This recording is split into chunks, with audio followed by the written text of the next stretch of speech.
First of all, welcome to the channel and thank you for stopping by. When time permits, please consider subscribing.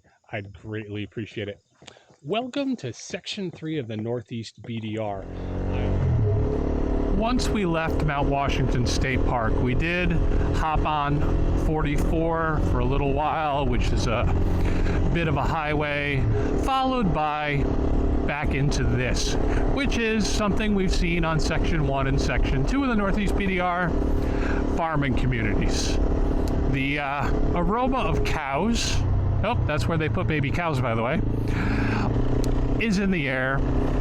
And honestly, as far as riding on pavement goes, I do not mind riding through the farming communities.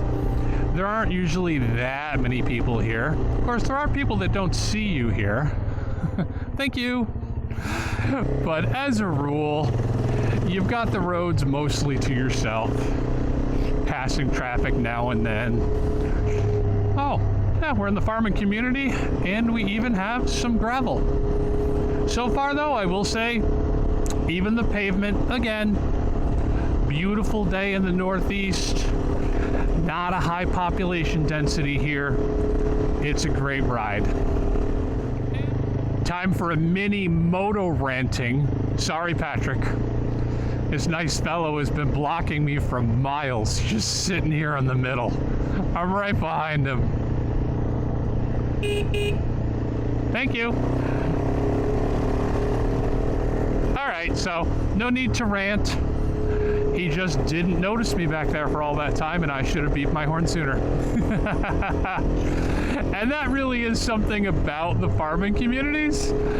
It's not quite like where we are in Tennessee, where people literally take them to the grocery store and out to dinner, but you do have side-by-sides in the farming communities of New York, Massachusetts, Connecticut, Vermont for sure.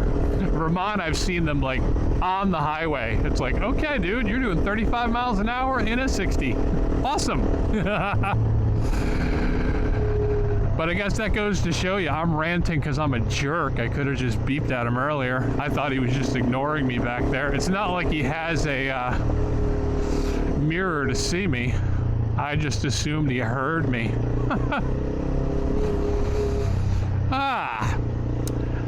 It was really nice to get back on the dirt, and I guess you'd call this dirt and rock, not gravel per se. Certainly not a bad road because there's a gold-winged trike on it. And we are continuing to have this absolutely awesome forest cover. Now, today is not a really warm day, not compared to how things have been, certainly not compared to Section 1 or 2, but it's actually cool. It is wonderful to be out of the sun and just feeling the wind in my vents. It actually was going to be warmer when I was looking at the forecast earlier in the week, and I was trying to decide, would I feel safe not being in my Carlsbad? Would I feel safe in a lighter jacket or armor? And I had decided, nah, if it's too hot for the Carlsbad, I won't ride it. It's just not safe to be taking the highway here, and I think I'll be taking the highway back at some point. So we are appropriately armored today. Hopefully we will not need it. And to the folks that tell me, dude, you're on a small bike, you do not need cruise control. Need, no. Want, yes. I've been going up hills and down hills and around corners, and my hands have been on the bars. And you know what? It's wonderful on these pavement brakes to just put on the cruise control and just relax. Or turn my camera on and off. So, cruise control. No, you don't need it. Yes, you want it. Or at least I do. I do believe my front tire is breaking in a little. Either it's not sliding or I'm not noticing it. I hope it's not sliding and I've just stopped noticing it. As I start to go down a hill that's got several corners or turns. Just like with Section 1 and 2, I'm seeing a lot of trails off to the side, different places to go. 1,000 Acre Swamp Reservoir. I imagine that if you wanted to just pop into this area, take part of Section 3 and then just hop off and wander through the forest, there appear to be many opportunities.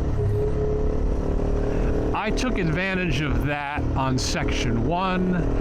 I did take advantage of it very little on Section 2, but for Section 3, because I'm time limited, I don't have any camping gear with me. This is 171 miles long, not including the extra 130 miles of commute for me. I don't really have too much time to goof around. It is close enough, though, that if I go back and do a little more research and find out there's some really interesting things in any of these forests, I can always pop back on a weekend. Now, track Sam going the right way. It definitely got a little more off-roady here.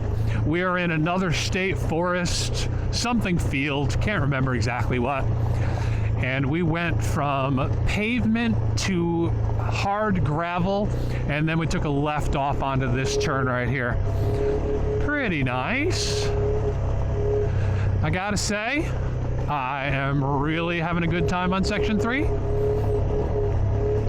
As I said earlier, even when you're not in the forest, in the farming communities, it's not bad at all. It's still beautiful. It's still a nice area. A lot of hiking trails off of here. I imagine if you had a dirt bike, you could have a good time. None of them have said no motorized vehicles, which is always a good sign to anyone on a dual sport or a dirt bike.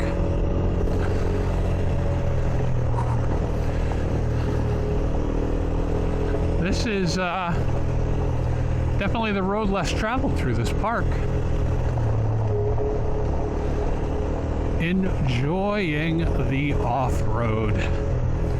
Don't get me wrong, I enjoy riding on road, but I very much enjoy riding off-road more. And this right here is perfect. You know, even if it rained, this wouldn't be so bad.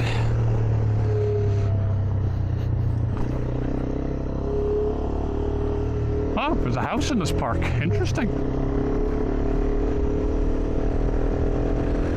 I had seen a point of interest on the map. I guess I need to zoom out and find it. It's getting to be about lunchtime, so finding a nice, quaint little New England town would be awesome. Well, we definitely look like we're hitting some civilization here. So perhaps we'll have some lunch soon.